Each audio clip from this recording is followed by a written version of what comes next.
Experimental versus experiential archaeology. Well, you've probably heard of experimental archaeology, as it's a term that's quite widely used for anything to do with replicas or reconstruction or practical testing, but that's not actually a particularly good or accurate description of what experimental archaeology actually is. To be honest, it's a little bit more scientific rigor. You need to start with some kind of question, a problem or an issue that has quite a narrow framework to it. You then need to go through with a hypothesis, methodology, the actual testing, analysis that you can look through to try and answer some of those questions.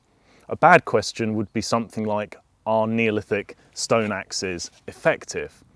Effective for what? What kinds of stone axes? It's just too open a question, really.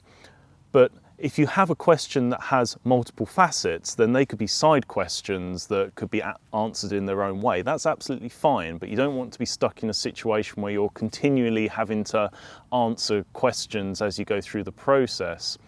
If you get to the end of your testing and analysis and raise more questions, then that's fine, that's how research develops. But you don't want to be raising more questions with your main question from the offset. That's not particularly good. A better question might be something like, are early Neolithic stone axes effective maintainable tools for tree felling? Now, I know that's a bit of a mouthful, but it really narrows it down. It means that you can focus in on specific things. So how is that different to experiential archaeology?